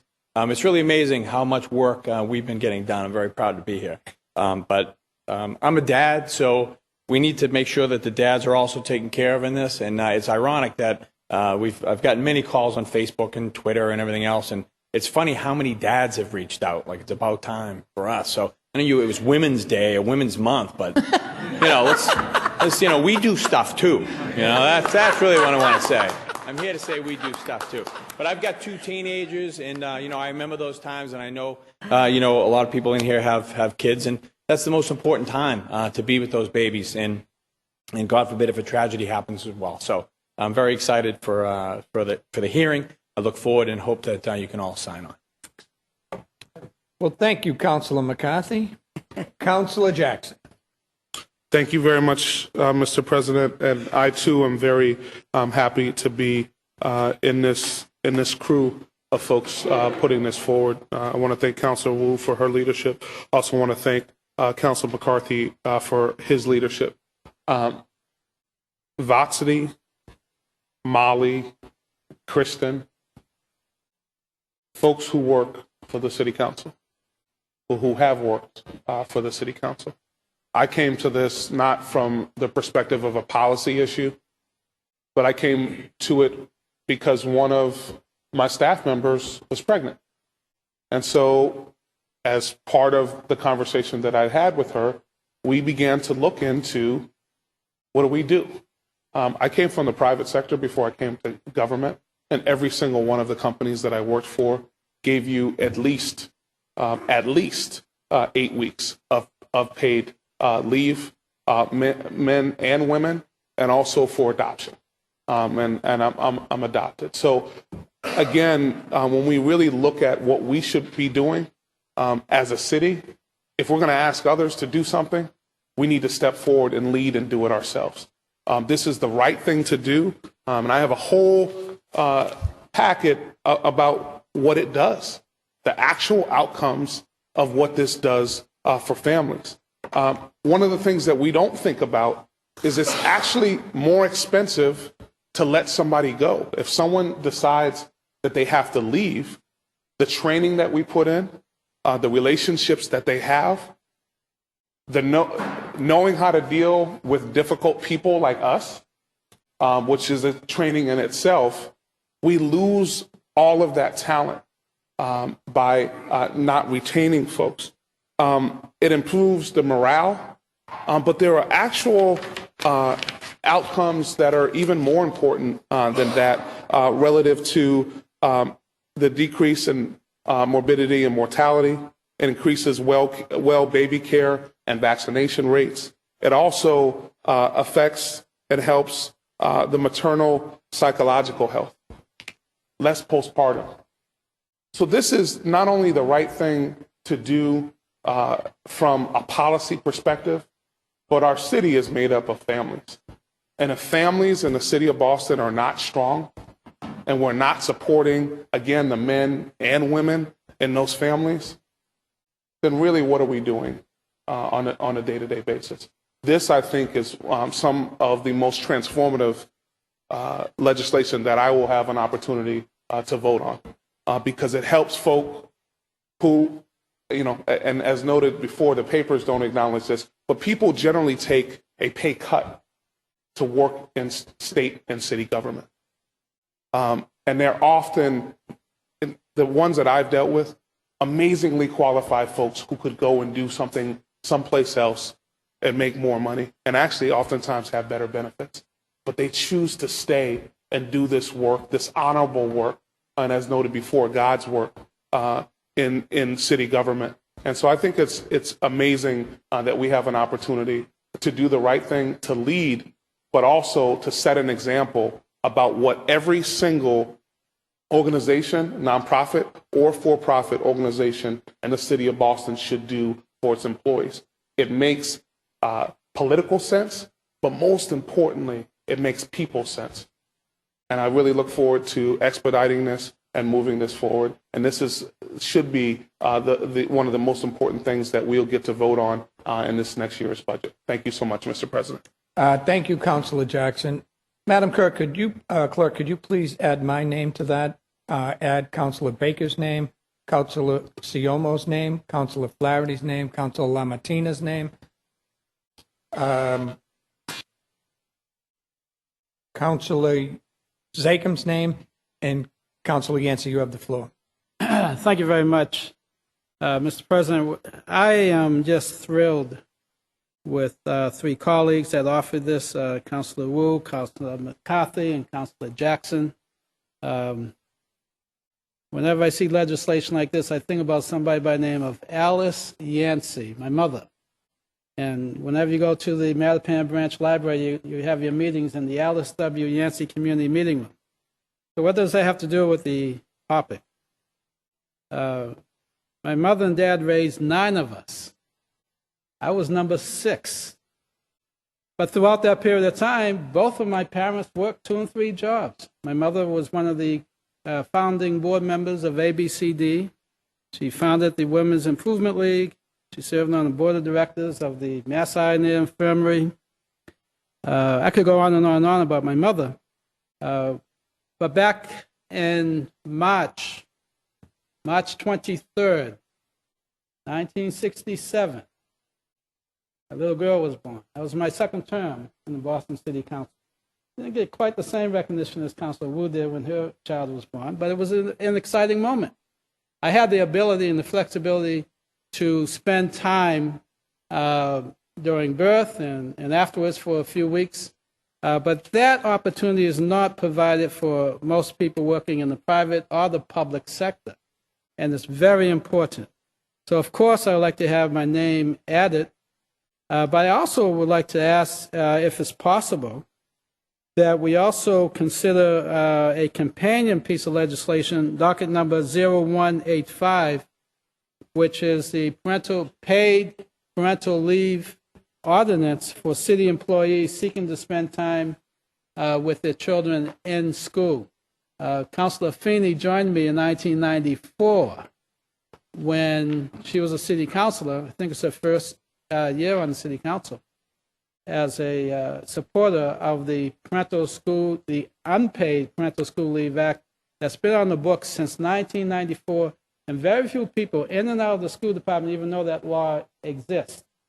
I want to commend our deceased mayor, Tom Menino, because while he didn't actively promote this piece of legislation, he did provide time for city employees to get paid time off to register their children for the Boston public school system.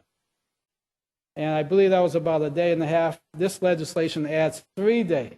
It says you can get 3 paid days to work and interact with your child or your other children you're responsible for as they pursue their education. So, not to take anything away from this very historic legislation, I enthusiastically sign on. Perhaps we can get both pieces passed at the same time. Never know. Thank you very much. I'd like to have my name added. Thank you, Councilor Yancey. Please add Councilor Yancey's name. Councilor Murphy. Thank you, Mr. President. I'd also like to have my name added. I want to commend Councilors Wu, McCarthy, and Jackson for offering this. This is a human rights issue, Mr. President.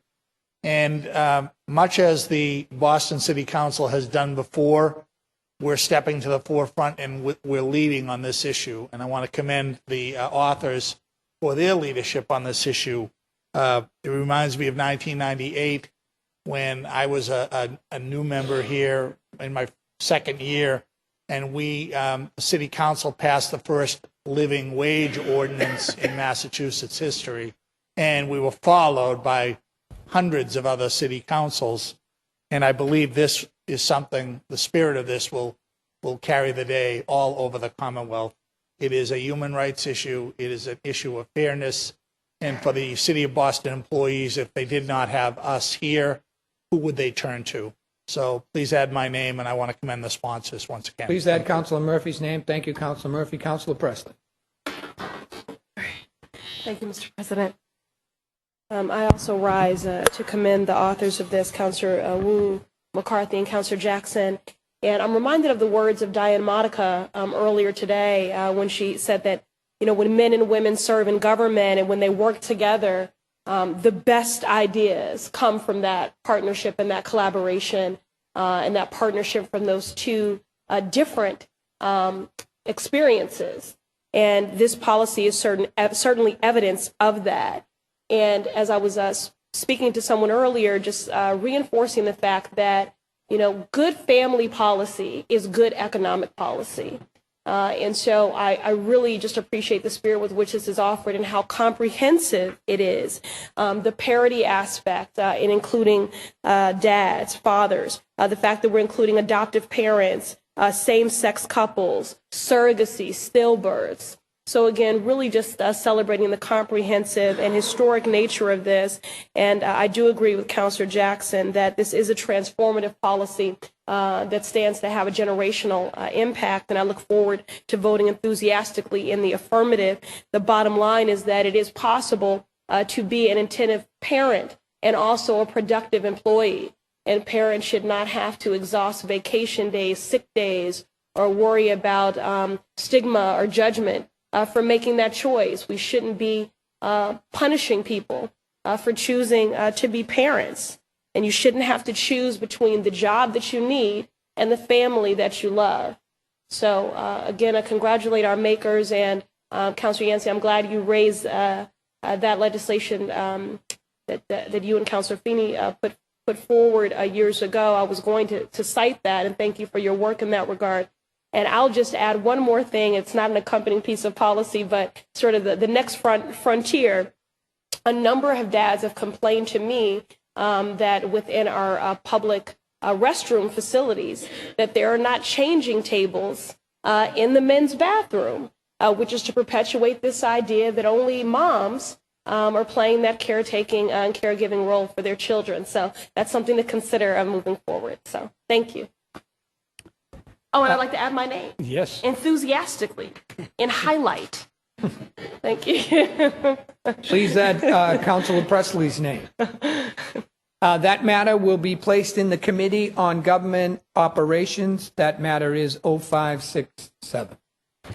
Docket number 0568. Councilor Flaherty offered the following order regarding a text amendment for the Boston Zoning Code Medical Marijuana Treatment Centers. Chair recognizes Councilor Flaherty on docket 0568. Thank you, Mr. President. This order comes in anticipation of a push for the legalization of recreational marijuana, which policy analysts predict could or should be implemented in Massachusetts based on a ballot initiative in 2016 or possibly sooner by state lawmakers. So this is, again, whether you support it or not, you vote your conscience, but the City of Boston must stay ahead of the issue and prepare for the likelihood that recreational marijuana will soon become legal in Massachusetts. If passed, this order would add language to the zoning code to ensure that no marijuana dispensary, medicinal or recreational, will be placed within 2,500 feet of another existing dispensary in the City of Boston. And we've all heard from constituents that they don't want either type of dispensary in their neighborhood, quite frankly. And the objective here is that no one neighborhood should have to bear the burden and have to deal with the effects of a proliferation of cannabis cafes and pot shops popping up. And we don't want to revisit the days of the combat zone. And we like the strides that Tremont Street and Mass Ave have made. So in an effort to sort of stave off that frenzy. I've put together a text amendment to the Boston zoning code, and look forward to an expedited hearing and ask my colleagues to support that effort so that we can be on the front end of what potentially is going to be coming our way pretty soon. Thank you, Mr. President. Thank you, Councilor Flaherty. Councilor Jackson? I rise to just really laud the efforts of the maker on this. As I noted before, in the Newmarket area, there are 3 methadone clinics, blocks from one another, where literally thousands of people come 365 days a year to receive their treatment. I would ask also at some point in the future that we begin to think about the possibility of regulating the space in between methadone clinics also in the city of Boston, because I think that area is a show exactly of what we fear. That's right. If we put it all in one area, and that one neighborhood has to feel that effect, that's just simply unfair. And I also like the fact that we're getting ahead of this. We were forced in many ways to deal with this issue, but I think in looking forward to what could possibly happen, having legislation in place allows us to not have to deal with it once it comes up. So I'd like to have my name at it. And I think it's also ironic that the order in which this came in. Thank you. Please add Councilor Jackson's name to that matter, Councilor McCarthy's, and Councilor Murphy, you have the floor. Thank you, Mr. President. I want to commend my good colleague at large from South Boston, asked to have my name added, and commend Councilor Flaherty for his forward thinking and vision on this matter. And as someone who's been down as an at-large councilor to work with the Newmarket Business District, I think I saw something in the paper where one of our colleagues, maybe the author, said he wanted to prevent a zombie land from occurring. It's exactly what you have down there with the 3 methadone clinics during the course of the day now. And on the medical marijuana stuff, why can't, if it's medical marijuana, why can't we put it in a medical area, in a medical building with doctors? Why can they go all over the city and pick storefronts and disrupt neighborhoods? It's just something that, as long as we're looking at the zoning code, and that might be our hook to get control of this, that maybe we should have that discussion as well. I want to thank the maker of the motion and ask to have my name added. Thank you. Thank you, Councilor Murphy. Please add Councilor Murphy's name, and please add my name and Councilor Baker's name.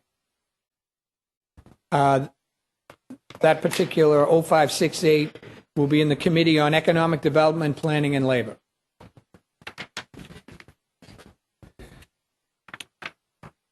Madam Clerk, late files. We have, I'm informed by the clerk that there are 2 late file matters, which in absence of objection will be added to the agenda. Am I missing something?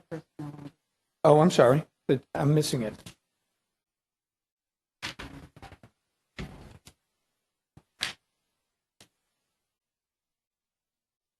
No, I am. I'm missing personnel audit. Just a quick recess. Okay.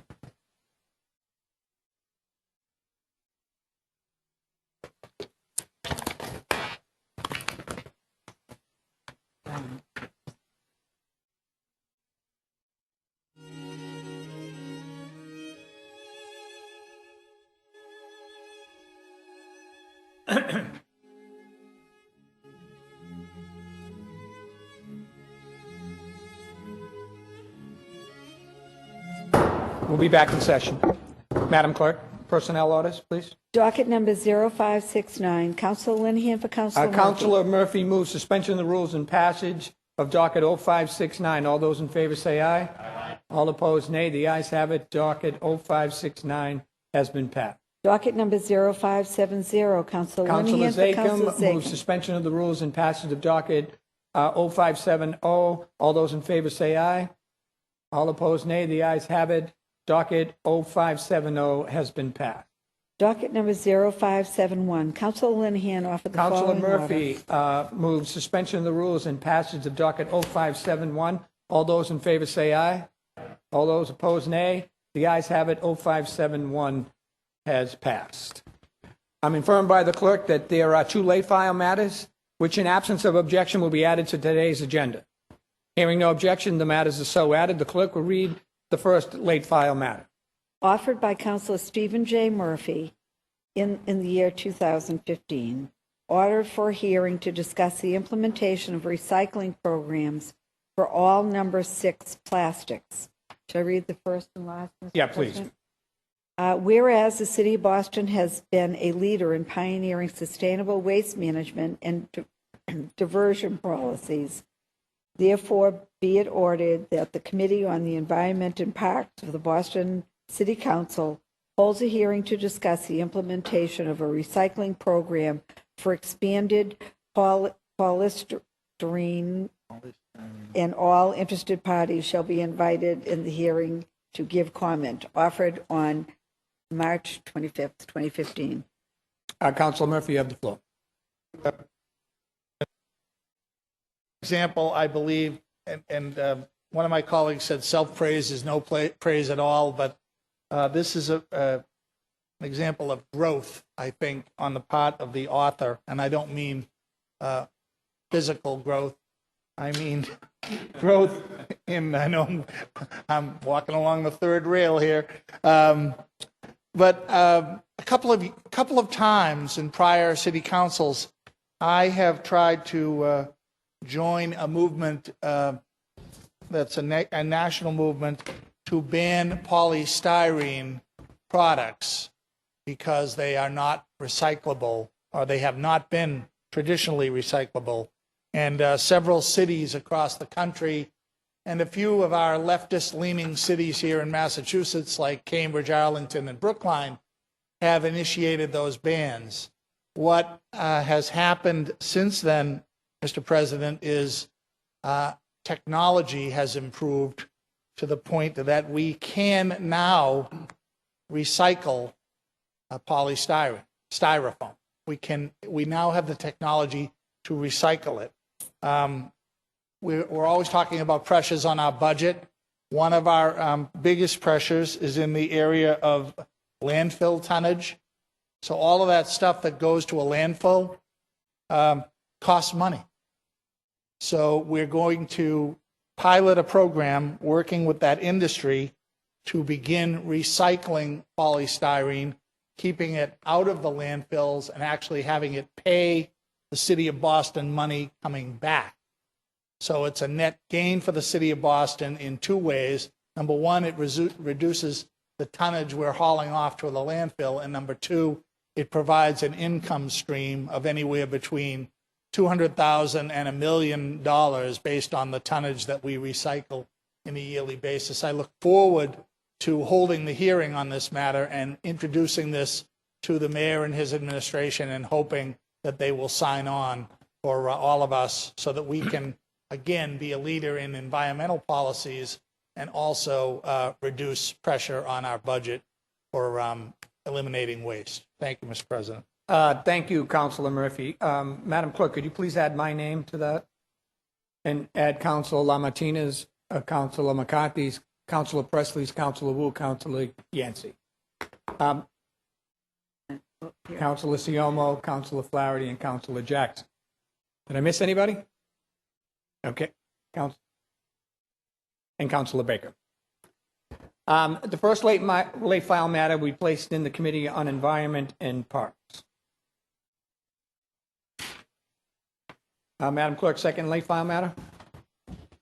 From the office of Councilor Matt O'Malley, March 24th, 2015. Dear President Linehan, please be advised that I will not be in attendance at the Boston City Council meeting on Wednesday, March 25th, 2015, because of a death in the family.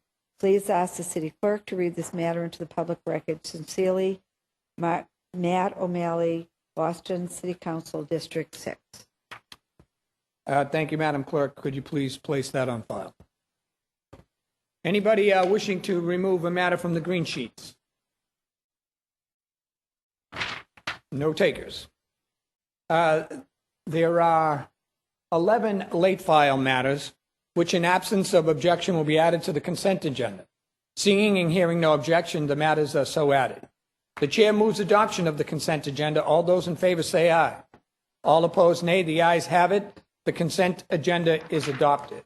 Before I go on to memorials, I have Councilor Murphy. For what purpose do you rise? Mr. President, I'd like to make a motion that we re-elect the Assistant City Clerk, Alex Jerntis, to a 3-year term. His term expired about a couple of months ago, I believe, and he's working without a term over his term.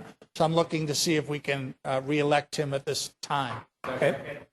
There's a second. We have a second. Is there any discussion on that matter? So at this time, will you please call the roll? I would be honored to, Mr. President. Thank you. Councilor Baker? Yes. Councilor Baker, yes. Councilor Siomo? Councilor Siomo, yes. Councilor Flaherty? Yes. Councilor Flaherty, yes. Councilor Jackson? Yes. Councilor Jackson, yes. Councilor LaMattina? Yes.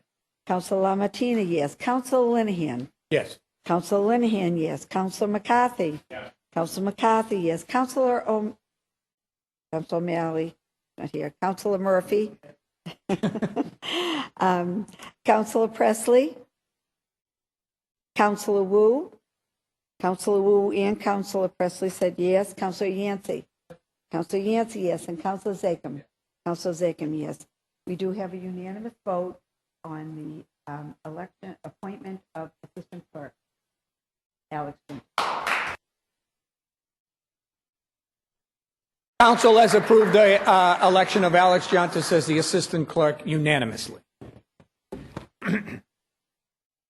I'd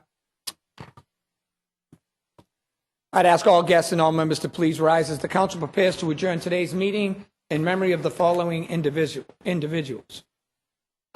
For Councilor Baker, Shusei Adamoto. Councilor Siomo, Peter Cardia. Barbara Palkey. Councilor Flaherty, Coleman Coley Leiden. Councilor LaMattina, Anthony Bucky DeCiccio, Vito Maniscalco, and Giovanni Piccarello. For myself and Councilor Flaherty, Gene Hogan and John Nee. For Councilor McCarthy, Sal Natali. For Councilor Murphy, Carolyn Herrick and Courtney Kelly. For Councilor Murphy and Councilor O'Malley, Charles Button. For Councilor Murphy and Councilor Siomo, Leo Buckley. For Councilor O'Malley, John Caney and Gloria Nolan. For Councilor Yancey, Elizabeth Brooks Mills, Patricia Hurd, Rosalie Joseph, Roosevelt Kynes, Sr. And on behalf of the entire council, we extend our condolences to Matt O'Malley's sister, Jill O'Malley Conroy, whose services for a wake will be held today at 2 to 8, and tomorrow a funeral will be held at 11:30. So a moment of silence, please.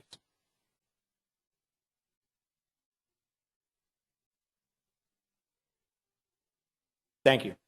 The chair moves that when the council adjourns today, it does so in memory of the aforementioned individuals and is scheduled to meet again on Wednesday, April 1st at 12 noon. All those in favor say aye. All opposed, nay. The ayes have it. The council is so adjourned. Thank you. Congratulations.